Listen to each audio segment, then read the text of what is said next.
Hello everyone, welcome back to the Kirklees Guitar School Podcast. I'm joined by my co-host, Mr. George Loveridge. How are you? I'm very well, James. The sun is shining. What are we doing inside? I know, the 2 days a year we get some sunshine, so enjoy it while you can, folks. So, has this week been a rock or a roll? It's going to be a rock this week. It was a roll last week. I've done a lot of cover lessons in the past 2 weeks, so it's been great to meet more of you who I wouldn't usually see day in, day out, which has been great. I've had some really productive lessons actually here at the school, which has been really cool. Been out doing some classic car adventures. I know a few people in the group have done. We kind of took over last week's podcast in the Facebook group. So if you're not in the Facebook group, please join that. I was meant to be playing a Wolfgang today, but it just wasn't behaving. So it's a Eddie Van Halen-esque guitar. Just hasn't been behaving. So sadly, I mean, it's quite a cool thing to be playing. But this has brought out the 80s Super Strat for this. But it's still a rock. How about you? Glad to hear it. I'm sorry you've been struggling with that. Yeah, this week's been a rock. I've only, this is kind of like, I've been in and out of the school, sort of. I've had a couple of days off here, a couple of days there, doing various things. And thankfully, you were able to cover for me. As of sort of the weekend, I'm sort of back in now, back to normal service, and we're sort of getting ready for the summer. We hosted our first experience day. Yeah, you did. That's on the crib sheet, isn't it? So I really, 5 gents came from all over the country to come and learn about blues and rock improvisation. So this is the first time we'd done anything like this. We came for a full day between 10 and 4, and we just basically talked improvisation and sort of giving them a clear path to how to improve on that in the coming weeks. Quite a few of you have been asking about where can we learn more about this? Are you doing any more? There's some more dates coming next week. Stay put, keep your eye on our social media channels, and you will be the first to know about it. So, enough of all that waffling, George. Straight in today. What are we talking about today? We're looking at guitar secrets, tones, and riffs from the early 1980s. Why the early 1980s? Because the second half of the 80s, we're going live at the Demi-Dale Pie Hall. The description. Check out the links to find your tickets there. But today we're talking about early 80s riffs, the first half of the decade. So we've got a couple of genres. If you're new to this Decade Discovery series, we kind of categorise the decade. So in the 70s we had various, like, punk and metal and that kind of stuff. So what genres are we working with today? We've got all sorts to kind of go off, because I think the reason for us splitting the show into two halves and doing the live show, which you can win a guitar, by the way, we're giving away a couple of guitars in that, which I'm going to demonstrate later. I think the 80s saw a lot of the sort of classic rock stuff continue to evolve, but then as technology sort of progressed and recording techniques and just people's creativity, I think, I'd say so, yeah, changed, it gave birth to lots of different styles of music we've not heard before, like the sort of new romantics type stuff. The sort of glam rock thing turned into almost like glam metal, and we got just some hair sort and of, gains. 80s hair metal started becoming a thing, which then evolved again in the late 80s, which we'll discuss at the live show. And also the kind of the rise of clean, jangly guitar pop as well, for the likes of the Police and the Smiths. I don't know whether you'd call it pop, but I don't know what else to. I think it is. It would have been. It was in the charts like pop is today, and it's popular music. Yeah, that's it. So there's lots going on today, and I think it's really nice to get the contrast between the massive gains and the clean chorus. As you said, technologies were changing. We were getting digital effects, moving away from analog. But what I want to kind of delve into in this episode is a little bit of tone tips for each of those styles. But it's not necessarily a history lesson. It's more, what can we learn from these iconic riffs and songs from the 80s that any student of the guitar can take something from. So, shall we start? We'll start with the. I think we should start with a bit of the new romantic stuff. I think we should. Right, new romantics. The cutoff was 82. So right. Okay. Started in the late 70s and bled over. We'll talk a bit more in a bit. But my first pick, if you don't mind, bit of Girls on Film. So imagine a camera shutter going off.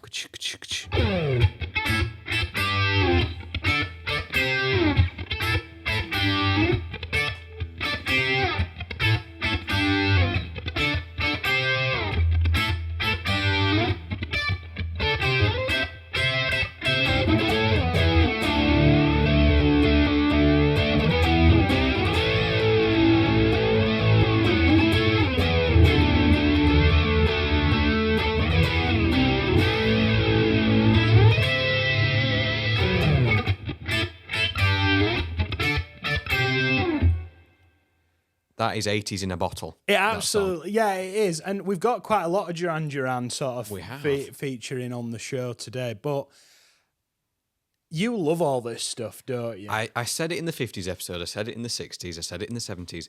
I just like all music. But then I think for me, growing up, without getting too deep, you know, it wasn't cool to listen to older music, but the 80s were kind of accepted a little bit more. Okay. But I can really get into the 80s. Live Aid changed me. Really? I'd only ever heard I Want to Hold Your Hand and Back in Black. And all of a sudden there's Mijor playing, with Ultravox and Adam and the Ants and Spandau Ballet and all these other bands. Not saying I'm a proper New Romantics kind of guy, but there's just something really cool. And all it is, so let's just pick this apart a little bit. That's just an A and a G. But rather than you say, I want to hold your hand, sort of Beatles black and white TV guitars Cowboy up here, chords. Cowboy chords at the bottom of the neck. They're using these little, like we call them dyads, little 2-note chords, which are going to feature again and again and again in this style. Now, if you listen to George's guitar tone, it's very compressed, very distorted, very 80s, very over the top. It is, yeah. Andy Taylor was, he played a Yamaha SG. All right, okay. With DiMaggio pickups. He usually played a Telly, actually. But for that one, the humbuckers were coming in. We looked at this in the 70s, these new technologies were, humbuckers existed since the 50s, but the wider use of them, and they could cope with all this gain that was being added on. So that's my first pick for the New Romantics era. But also, I like the kind of like almost, it's kind of got, there's a little bit of, bit of sort of like picking and muting. Tell you what, and it's the same chords, but it's a 2-part phrase. Okay. Listen to it again. There's like, see if you can find at home an A section and a B section.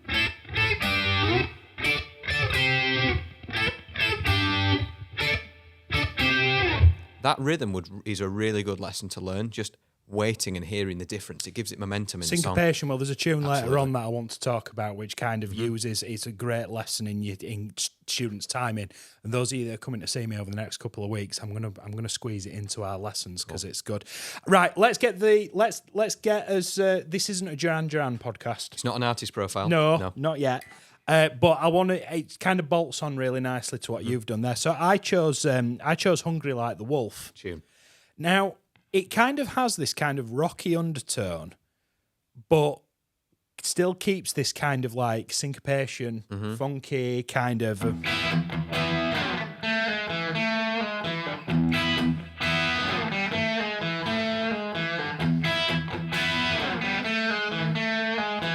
Now, there's a couple of different ways that you can play this. I know in brainstorming this session, you used a lot of those kind of open strings. Yeah, B and E.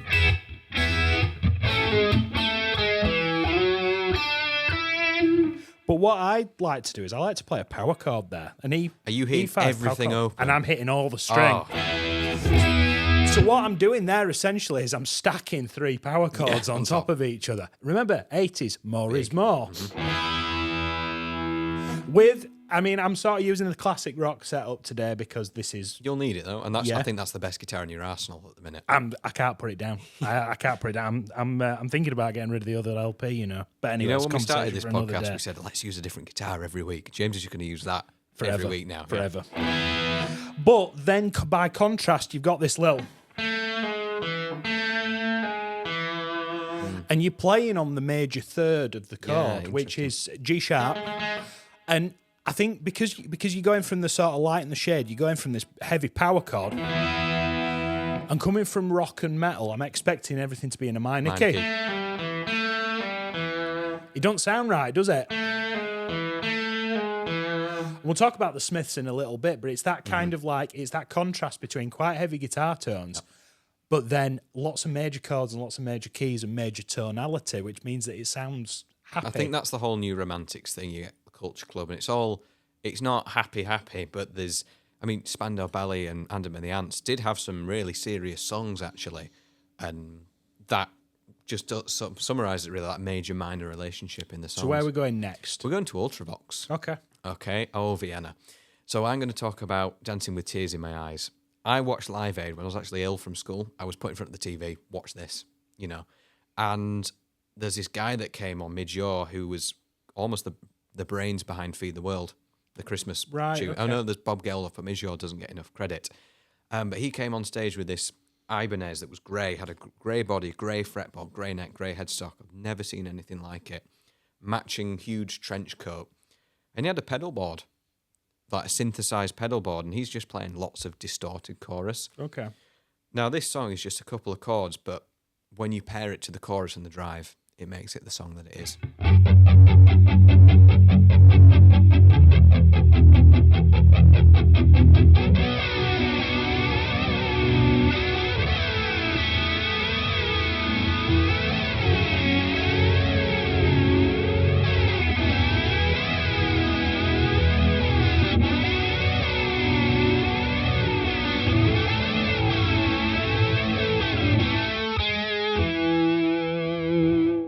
Can you hear there's lots of lessons in there? Mm-hmm. There's sus chords, there's bar chords, there's palm muting. And again, if you were to go to a clean tone, it's just... But wind the gain and the chorus up, you can hear it chasing around the room. But what I think the 80s kind of, everybody thinks that every 80s guitar player was... And that came before. But also... The rhythm guitar work in some of this is absolutely stellar, and there's loads that you can take away from it. I don't know much about Ultravox, to be honest. No, I can name you 2 songs, I must admit, but you can see him in that Live Aid clip using the Floyd on that Ibanez. Right. Just to give it that bounce. It's using the technologies available. I think that's such a cool New Romantic synth-pop track, because you got like New Order and with Blue Monday, and it's all that kind of stuff. I think on the face of it, you look at the New Romantic stuff and you're like, oh, well, they're just prodding keyboards. It's not proper music, and that's Depeche definitely... Mode and Kraftwerk and all that. So was Human Kraftwerk League. In the 80s? Was Kraftwerk around this you. era? Let us know down below. Again, showing his ignorance. But all this happened before we existed. It did. Well, you get Human League in Sheffield. Yeah. With the whole...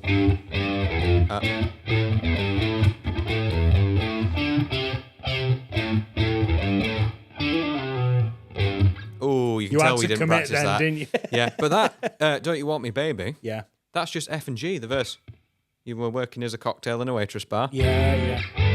Anyway, sorry, I'm taking the spotlight. Have you got another one? Last one I want to put on the New Romantics was Sweet Dreams. Eurythmics? Yes. Not Manson. Well, I want to talk about both, because Manson's much later, isn't it? But we all think of that's and not monetizable. So it's got this. It's not a guitar riff, which Manson then changed later on, which we'll discuss. But the reason that I think he had to change it so much was because it's a bugger to play, and it's a great little finger exercise. So I'll be amazed if this falls out. So on keys, it's going to be a lot easier, isn't it? Yeah. Mm-hmm. And what I've done is I've tried to almost make the katana sound a little bit synthesizer-ish, and it's going to go one or two ways. It's either going to sound ace or it's going to sound flat as a fart, but we'll see.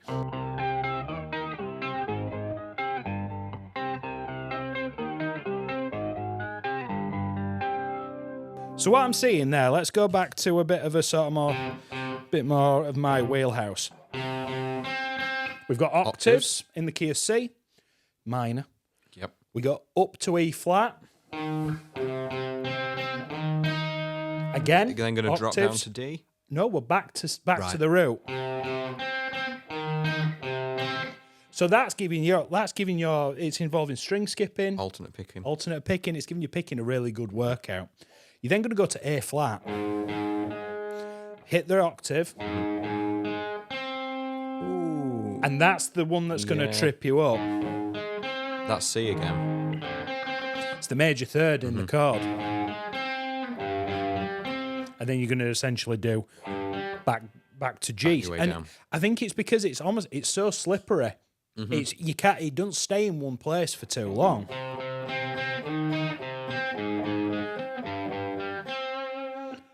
It's effective though. Occasionally you'll come across riffs that are really addictive. I looked at this a couple of days ago, and every time I pick my guitar up, I keep playing it. I can just see Annie Lennox when you're playing that. Yeah? Yeah. So then Manson comes along and completely changes it. Now this is much later, but how a guitarist might approach this to play it on guitar, and especially in that kind of whole kind of horror rock, shock rock type. He did the same with Tainted Love, didn't he? Took Soft Cell and did that.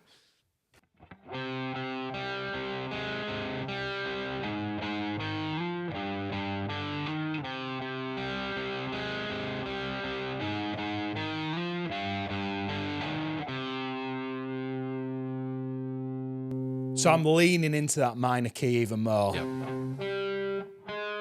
Up to that flat 6. Introducing that tension. Yeah, and releasing it, yep. But I don't know, what's different from Eurythmics is very choppy, very synthesizer, plinky plonky. Yes.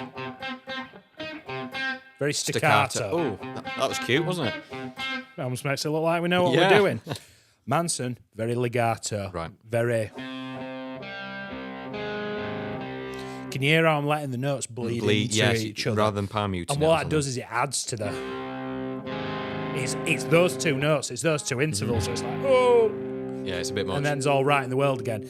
Fantastic picking exercises, either version of that song. I've done a riff lesson on Sweet Dreams. If anybody fancies it, I'll put a card up for it somewhere. So, New Romantics be gone. Mm-hmm. Glam and metal. So you're more glam. Thank you. I'm more metal. So yeah, what's where we're going to go next? We're going to Motley Crue. Of course we are. Mick Mars played a black Les Paul Custom at the start of his career. Did he really? Yeah. I thought it were all Jacksons and Charles. No, and that was stuff. for the. If you watch our Tremolos episode for more details, but that was the. Okay. But yeah, black. Have you not seen The Dirt? No. Oh, watch The Dirt. It's PG 18 plus. Yeah. I tried to watch it when I was like 19, still living at home, and the first scene came on. Nope, turning that off. Not in front of the family. But The Dirt is a great biopic film about Motley Crue. Yeah, he played a black Les Paul Custom. Right. And As lots of people did. Mick Ronson. Black Les Paul. Blondie. He played a gold top. Yeah. Yeah. So what have I got? I've got Livewire from their Too Fast for Love album. Okay. The start of Motley Crue. If you believe the bit in The Dirt, they said, right, let's play it twice as quick and twice as low to make it mean. So I'm using the Katana Go today. I've got a pitch shifter on. So can you just play me an E string? Okay, so how low are you going? So then? I'm D standard. So all of your strings Everything is are dropped jumping down. there. You've dropped every single note down. Down by 2. Well, By the 2 Katana frets. has anyway. Livewire goes, it's got so much energy. It's awesome. 1982, this, so right at the start of the decade.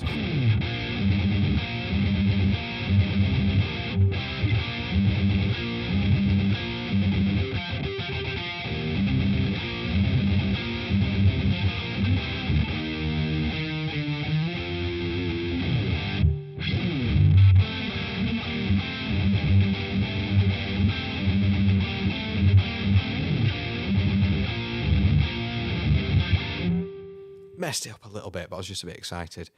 Mick Mars, I don't really know what to call him. He did sort of what I'd describe as upside down power chords. Right. He did it in lots of his playing. It's that minor third thing, really, isn't it? So what we mean, we're saying minor third, major third, flat 6. We're talking about intervals. An interval is a distance between two notes. Between your root, in this case, like you said with the Marilyn Manson, it's your root of C and number 8 being the octave. Way or to think number about it 6. is a ruler, a 30 centimetre ruler, has 12 notches in it. There's 12 notes in music. An interval is different distances between different notches. That's the way to think about it. But yeah, that's what's happening there. He's essentially harmonising with himself, Yes, yeah. but with lots of gain. And again, these little dyads are coming So in much gain. out there. He played that Les Paul Custom through it would have been a super lead, and guess it was Marshall. What else? So he was the only guitarist in Motley Crue, and his lead playing was rhythm-esque. I mean, all of that's the only guitar track in the whole song. So you've got this screaming intro, that palm muting semi-quaver, sorry. Yeah, and there's some harmonics as well. I know I messed them up, but stuff that he does. Mick Mars, I think we should do an artist profile on him, being Les Paul owners. That'd be a school day for me because I know nothing about. Cool. I know nothing. Know nothing about him. Also, glam metal. I'd say Motley Crue are more. No, they are the definition of glam metal. Surely, they're not like Cinderella or Twisted Sister. Yeah, or Poison or bands like that. Maybe they weren't messing around though. Motley Crue, they were killing people in car crashes and overdosing, that kind of thing. Right. Okay. But back to PGU. What are we going to now? So yeah, bringing it back to sort of something that's a bit more in my wheelhouse. Breaking the Law, Judas Priest. Great beginner guitar riff. For I teach this a lot. Yeah. And there's nothing in it really, but what it encourages you to play with alternate picking, encourages you to use more than one finger, and with not a lot of effort, you can really get somewhere. And it's not even that dirty, but yeah.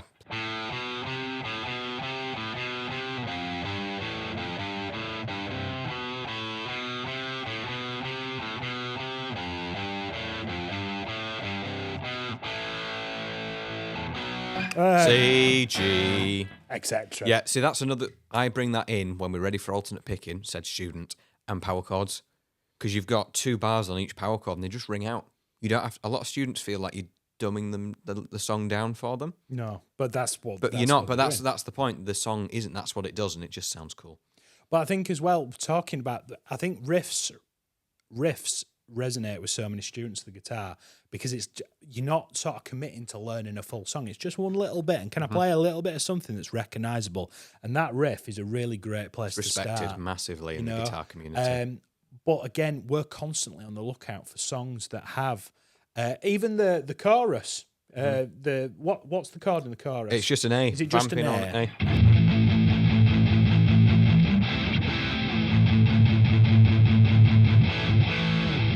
Yeah, hitting the 5th and the octave. Encourage you to do palm mewing, and you're doing all that kind of stuff. The annoying thing in the record is the bridge. More power chords to learn. There's this horrible police siren over the top of it. You don't know what it's like. All of that, and it's really off-putting. But it's definitely learn it. Definitely. Learn Okay, where are we going next then? So we're going to Rat. Okay. Another glam rock band. I don't really know anything about them. A song called Round and Round. I've added this in because it's lead guitar with chord work. I think that's what glam metal did really well. The riffs. And is that necessity because they only had one guitar player? No, they had a few. They had more than one guitar player. Right, okay. But it's so like you think of. So I'm in E flat now. More tuning. I'm working my way back to standard. From that single note stuff, you've got chords and single notes glued together, and it just sounds huge. Go on then. Oh, it's off-putting me because I can hear my guitar in standard and the amp, so I'll do my best.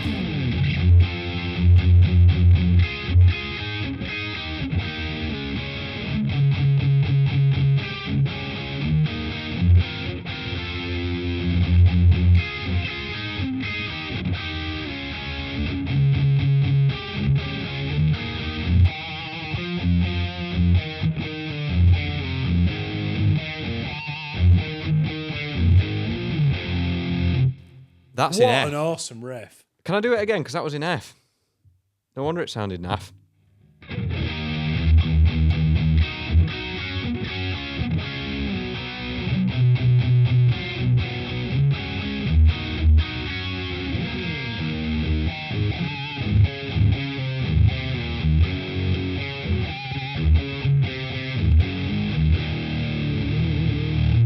Yeah, it is an awesome. Do you see what I mean about the chords and the notes You're at the same mixing time? bits of both, and I'm hearing pinch harmonics in there as well. Yeah, the problem with the pitch shifter on the katana, it murders your pinch harmonics a little bit. Excuses, but there's sus chords in there as well. But like that's lessons from the 70s, Absolutely, isn't it? You know, you think the whole kind of Keith Richards sort of Rolling Stones Brown Sugar thing. It's that kind of thing with a guitar that's in tune, preferably. That definitely helps. A good place to start. So yeah, Rat, I don't really know much about Rat. Charvel were Rat's main weapons of choice and Jackson guitars. So if you're unfamiliar, Charvel and Jackson were pioneers of the super Strat, really, taking modified Strats, adding humbuckers, adding Floyd Rose from 1982. Rat's a good one to listen to. Very much like I mentioned, Twisted Sister, Cinderella, all that kind of thing. Just hair and gain, really. Hairspray and distortion. But then you get some, and there's your tuner, best always saying tune. But then you get someone like Extreme in the 90s who did it properly. It wasn't a joke. They were playing proper songs.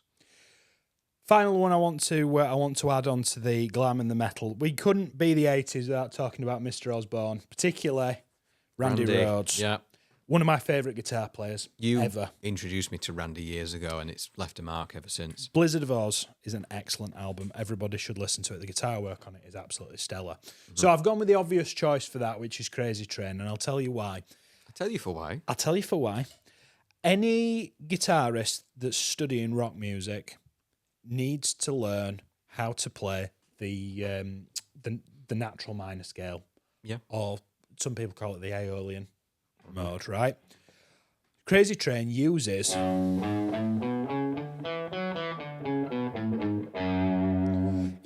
F sharp minor scale, and that is an exercise in itself. Absolutely. Down and up picking using more than one finger. On its own, it already sounds evil. Yeah. Then, because it's encouraging you to use your index finger, your ring finger, and your pinky, you can't really seem to get the attack of it.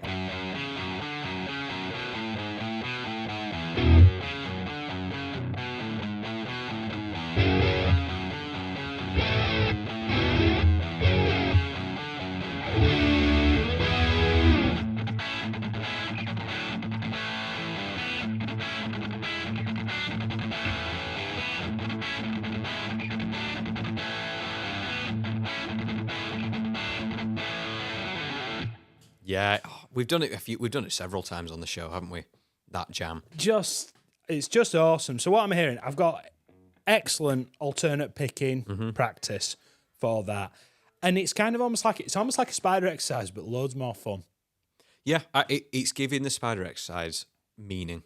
It's actually music. You're using 3 digits, and to be honest, it forces a student to do that. You get further into the song, you've got these big kind of open, big D5 chord, big E chord. And I love the whole... all of that. And if you really want to annoy whoever you live with while you're practicing, there's the... before the riff. Even the verses has got plenty in it. Great. You know, this kind of like, again, it's introducing the sort of idea of little chords, but these are triads rather than dyads, 3-note chords. But you sort of pedaling off that open A string, but then you speed it up.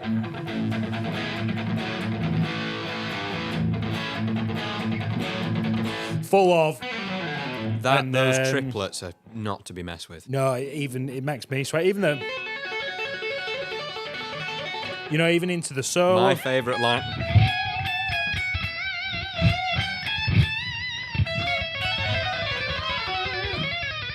Oh, Randy, man. He was too young. Far too young. What do you think is the best song off that album?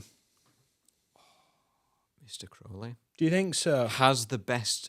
Ugh. Do you know what I mean by ugh? Yeah. But Crazy Train, I'm not a Glory supporter, but it does everything. Does everything. I think to be honest with Crazy Train, I think the ending, I think they ran out of ideas. Yeah. It doesn't go anywhere. You do the intro, verse, chorus, another verse, chorus. I know that things are going wrong for me just before the solo, and then that's it. Kind of runs out of puff. Maybe so, but yeah, I think the first track on the album is it. I Don't Know. I think it's the first track on that album. Absolutely love it. I don't think there's a bad song on it. With a polka dot.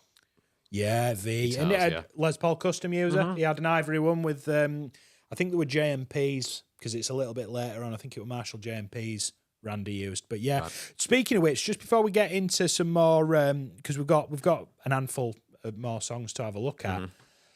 What about the gear? What was different about the gear from the 80s to the... honestly, well... 70s to the 80s, so let's say. If we're talking about glam rock, we've still got Marshall amps, tube amps being pushed. But now we're getting distortion pedals, Boss SD1s coming out, and you've got chorus, you've got delay units, the SDE 3000. I don't know if that's the modern one, but like what Eddie Van Halen used. These pedals are coming out, and that's what's enhancing it. And of course, you've got the synthesizers as well, 1983, the Yamaha DX7. As a colleague of mine at Gear News puts it, from doorbells to hit records, the DX7 was the gold standard. Any 80s record after 1983, I guarantee it's got a DX7 on it somewhere. Right, and that's a particular model of keyboard. Yeah, Yamaha. Sorry if I'm getting too nerdy. Been to Synthfest once, but the DX7 was crucial. If you just Google, what was it used on, you'll recognise so many tracks. What I think about for the 80s is just not just the technology that guitarists got. It's not just pedals, rack gear, rack mounted units, stuff. Yeah. This, you look at somebody like Steve Lukather from Toto. He's the Edge from U2 is another great example. You look behind him, and there's racks of. It looks like Starship Enterprise. There's so many buttons and so many settings and so many things. That's, again, 80s, more is more. That's taking it to the extremes. But what that did was it gave players the opportunity to kind of push the envelope. There's new technologies within recording. All of a sudden, you weren't recording to tape anymore, digital recording, ADATs and things like that. So you got, what that did was it gave you more tools and more creativity. But the guitars themselves, yes, we're saying Les Paul and Marshall. That's the golden combo, is a Les Paul and a Marshall. But then you started getting Grover Jackson, Charvel. The headless stuff, Gary Moore taking that. More the second half of the 80s, I think, the headless stuff. But you started seeing guitars with Floyd Rose or equivalent equipped tremolos, higher output pickups, which were all meant to give you more Paul. Yeah, Les Paul. That was the formula. And like, what are the weaknesses? Well, we can't dive bomb the strings. Right, let's add a Floyd Rose. And it's a bit heavy. Let's lighten it. So come out of glam metal, Normal metal, rock now, aren't we? like just sort of bog standard rock. Where are we going to go next? I'm going to Blondie. Okay. We're planning a sort of hybrid artist profile decade discovery with female artists, but I'll leave that. What if we dubbed it? Queens of Rock or Queens of Rock, something like yeah. that. I know Blondie, wicked front woman, bled over from the 70s. I think she was a jet photographer or something in the 60s. She'd already, because she was a bit older, wasn't she, was Blondie? I've no idea. Anyway, I'm going to Call Me, 1980. Great. Wicked song. Imagine the drum fill.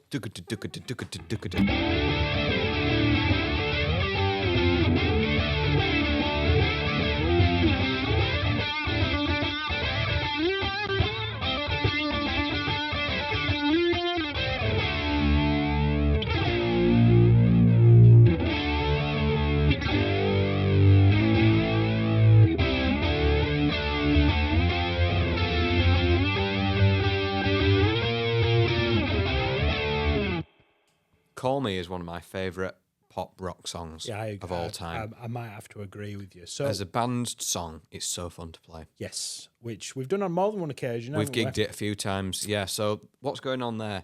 Power chords, it's played on a Les Paul Gold Top, but with that chorusy 80s thing going on. If you listen to One Way or Another by comparison, One Way or Another in the 70s, you've got more. Compared to that, you can hear the difference in that. Yeah, Call Me, what a track. Blondie are severely underrated beyond, One Way or Another or stuff like that. There's some really cool tracks. And I like that Blondie did the cleaner stuff as well, Sunday Girl. What I like about Call Me particularly is that harmonically it's all over the place. It's a real roast for anybody. Did you hear that chorus then, that ascent all the way up the fretboard? Well, even as you get into that B section where she starts speaking in French. Yeah, that's really hard to remember. It's a challenge every time I sort of see it on a set list come up and I go, right, I need to go over that again. And each time it takes a little bit less to get it, but it's a good study for any guitar. I'm not going to lie, that. So I play it with my other half and we sing it a tone lower in C rather than D. And that's the kind of song where I won't practice it. For some reason, my hands will just take me where they need to be, and I've no idea what's going on. Yeah, don't ask any questions. Yeah, I'm in the zone. In C though, it sounds evil, doesn't it?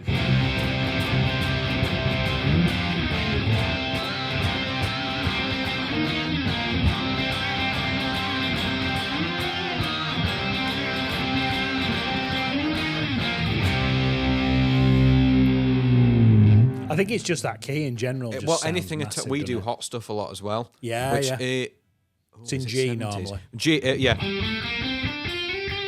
Cool, but when we do it,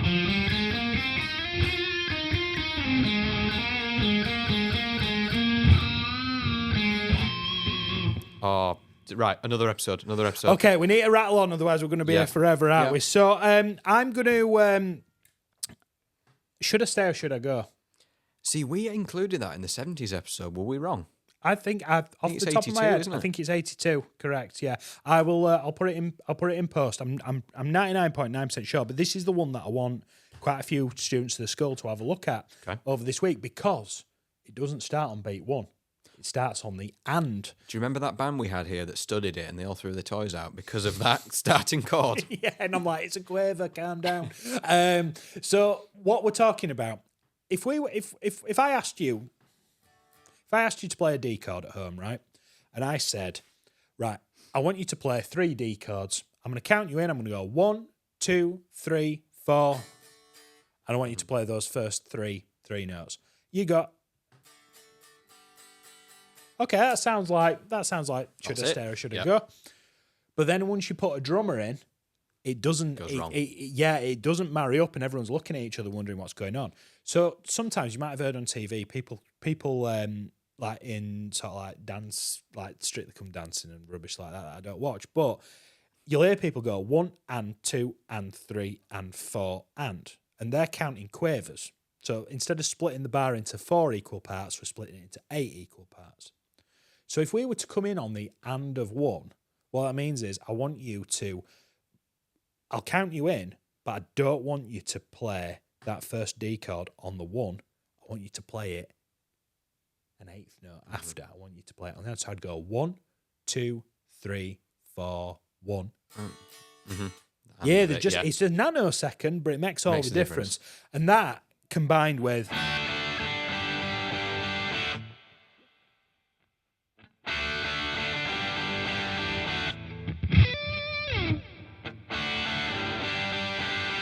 so that is great. It's a great way.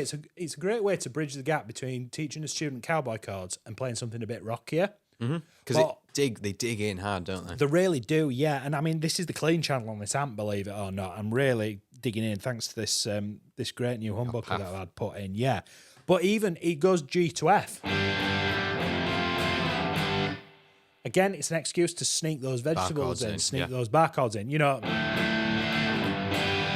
And it kind of goes to like a trick country shuffle kind of thing, doesn't it? I need to dissect exactly what they're doing there, but it's that's a problem for future, James. So I think we've got time for one more in the rock sphere, and then we'll move on to some clean stuff. Okay, so air guitar anthem here.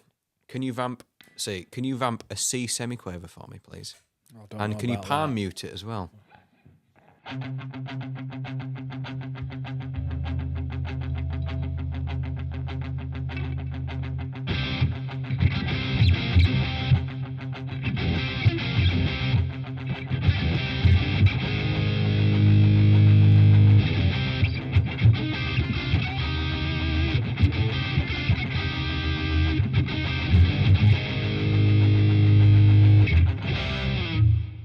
Bit of Rocky, bit of Survivor. Yeah. I Have the Get Tiger. your boxing gloves out, George. Yeah, I Have the Tiger is one of those songs that everybody knows. It's that tension of that.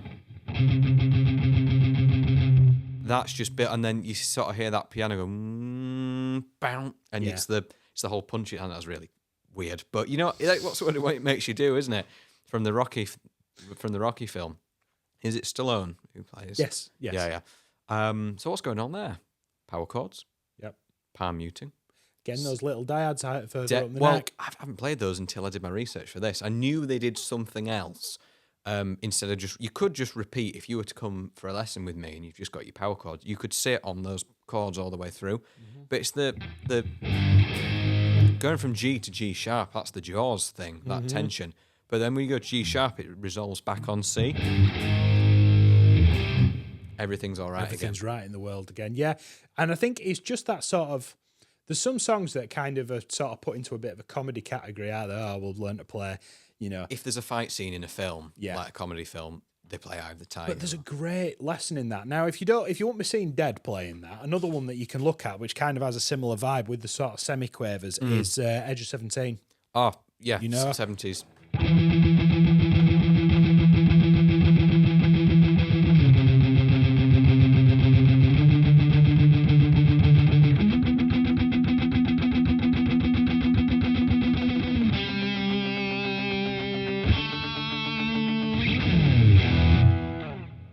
Just like the white-winged dove. But being able to hear a rhythm like that and then lock in with somebody else, it's fundamental skills. It's not just guitar skills, it's your musicianship. Yeah, so you mentioned the quavers, you're counting. You want to count semiquavers as 1 E and a, 2 E and a, 3 E and a, 4 E and a. And what's crazy is all of that is the equivalent of 1. Yeah. Like 1 E and a, 2 E and a, 3 E and a, 4 E and a is 1 beat. It's because of what we call the subdivisions. Yeah, semiquavers are really put the cat amongst the pigeons, is that phrase I'm looking for? It makes you question your playing, and it's very easy to get out of time. So the best way to practice it would be a drum machine and a spider exercise, or a single note, actually. Yeah, I have loads of exercises within the academy for that kind of stuff for anybody that wants to improve their picking. And the only way to do it is really boring. Spider exercises is the best way to do it. Then you're allowed to play the cool stuff. Yeah, if you don't get it, it sounds naff. So we're going on to our final category of today then. I've dubbed this the rise of chorus / clean riffs. We've looked at all this gain, but in the 80s, the early 80s, there was also this clean stuff and digital choruses coming out. Your guitar sounds weird. Why? What's that effect that you're using? Well, you I've say got it's chorus. chorus. Can you elaborate what that is for those at the back? No. Chorus is... I'm a reverb guy, mate. What I have done, though, I've gone to the single coil on this guitar. So you've gone to a Stratocaster with single coils. Yes. Which is half a humbucker, but I can split my humbucker in half to clean it up. So while you're setting up, I'm going to play my first riff from this. So we're in 12/8 timing. Ordinarily, it's in 453 hertz. Easy for you to say. Yep, which gives it this nostalgic feel. But yeah, let me play it.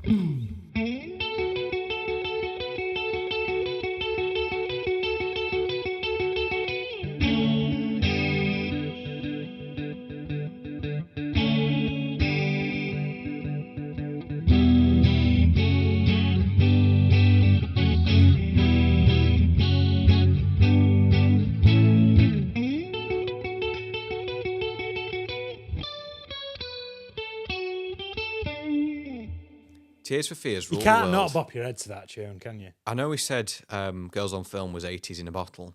Tears for Fears is rivaling that, I think. It's another one that everybody knows. It's always played on the radio.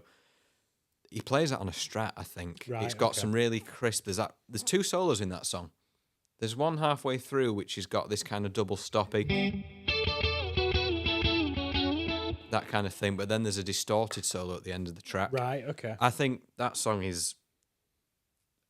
maybe it's the most well-known in this list. Right, okay. I think so. But yeah, what's going on there? I've always loved this. It's got that kind of Sweet Home Chicago sort of position 2 thing. And the verses, you look at the Ultimate Guitar, the Devil's website, and you see, I think it's like E major 11, sharp 13 or whatever. It's some synth chord, but all it is a D major 7 to open. Yeah. With the pedal. Yeah, lovely song. I'd never thought of that. It's a great suggestion. It's too poppy for you. Heaven forbid you listen to anything that's not got a distortion pedal on it. Well, I mean, there's two. I've two examples here. Okay. Two examples here. So in this section, I want to cover two of my favourite guitarists of the 80s. Cool. One of which is Mr. Marr, Mr. Johnny Marr. So this charming man is a fantastic example, if I use the right channel. It's a fantastic example of using sort of clean, picked, articulate little baby chords. And one thing that separates the Smiths from anything else I've ever heard. Ego? Yeah. Maybe so. Is just how intricate these parts are. And I've never heard Mr. Marr drop a note, ever. I've never heard him play a wrong note. Mm-hmm. So let me just show you this.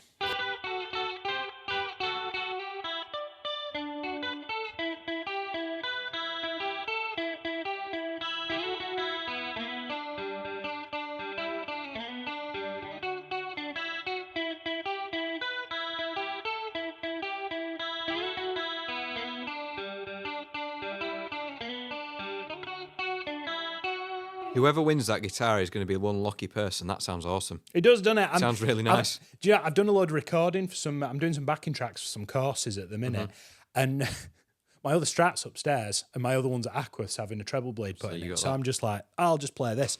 And you know what? I'm actually considering ordering all the same stuff again. So I've got one here at the studio because I'm really enjoying it. Remember, if you book a ticket to come see us on the 6th of June. We're giving away this guitar and another. Your ticket into the place gives you a ticket into the draw for the guitar. So what I'm hearing there, now I know Johnny Marr originally tuned his guitar up to F sharp. Yes. To play that, or I've taught a lesson on the YouTube channel where he puts a cap on the second fret and go 2 frets higher. I'm just playing it in what I've got today, okay? But what I'm hearing. First of all, minor at the bottom, crystal clean, yeah. It's an E minor chord, and it's got this kind of, You have to be so precise Clean, with that picking. And the fact that it is clean and not distorted is you've got nowhere to hide whatsoever. And especially when you're playing those sort of dyad chords, is Mm-hmm. you can't have any fingers resting on another string. Correct. You so want it's it your all left to kind hand. of bleed into each other. Now, I'm not going to embarrass myself on camera because I've not prepared it, but the B section of that song goes all the way up, and it's got these really kind of tight inversions at the top end of the neck. And it wasn't really what I've played today that I struggled when I was recording the playthrough for the Academy. It was those bits at the top. Now, what I did was I borrowed good friend of the school, Nigel, borrowed his Rickenbacker, recorded recorded on that, and then I recorded extra layers on both the Jag and the Jazz Master. All the on top jangly of it. tones. All the jangly tones, all the chorus, and it just sounded phenomenal in the room. So, where are you going to go next? We're With your clean concluding, chorusy stuff? well, penultimate song of today. Back to the start of the decade, we've got Betty Davis Eyes by Kim Carnes. I've always had a soft spot for this song. Again, like you earlier, it's not a guitar riff. It's played on a Prophet 5 synthesizer. Oh, wow, okay, yeah. So this is I was rattling on about the DX7. This is pre-DX7. So yeah, I've listened to it and I've made my own version. It might be wrong, but I've got a B flat chord, a D minor chord, and a C chord. Sounds, if I play them on their own, for instance. So chord progression, but you arpeggiate it.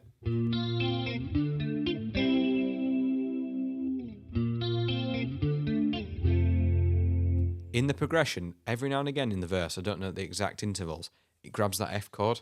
Right, and it really makes it from the C. So I'll play the C a few times and then go back to the F.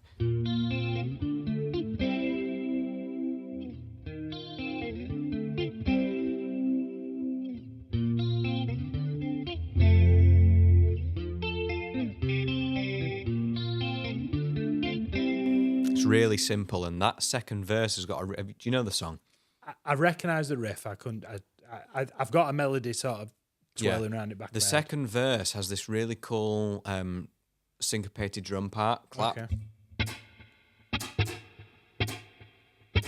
Over the top. It sounds really cool. So again, not a guitar part, but it's one that you can look at playing a bit like your synthesized part from earlier. Great choice. Right. Yeah. Okay. So as I mentioned that this segment had two of my favourite guitar players in it.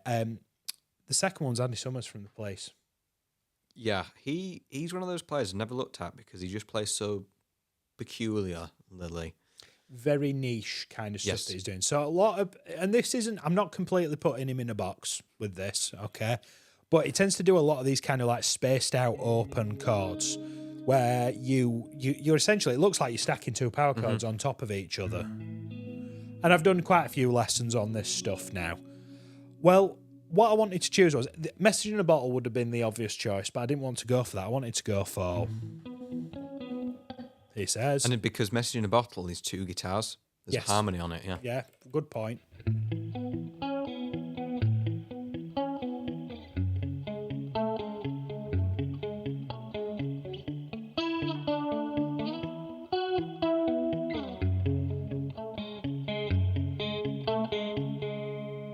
That is chorus done so well. I think he played a telly, did Andy Summers most of the time, didn't he?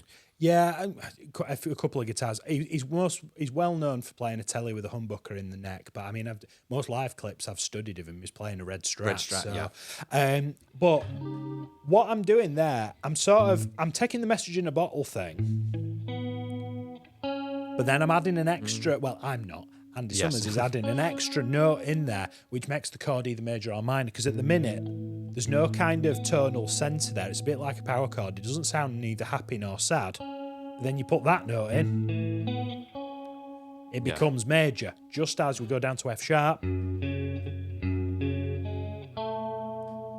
he's putting that minor note in there. But what I'm doing there, I'm having to do the Message in a Bottle style chord on the second fret and bar the chord at the same time. So I think that one's a good one to learn what's going on in the background. Yeah. You've got time to study where all the notes are. But also, you can spend a couple of weeks really working on one particular part of that, trying to get it as crystal clean as possible because you've got nowhere to hide. And that's the lesson in those songs. Message in the Bottle would be another one. Roxanne would be a good one to look at as well. Can't Stand Losing You. Yeah, great song. Chords, and they've all got this kind of like wrong guitar tone for it. Yeah. and it's almost kind of got this almost like reggae kind of thing about it, which Copeland is really cool. on the drums.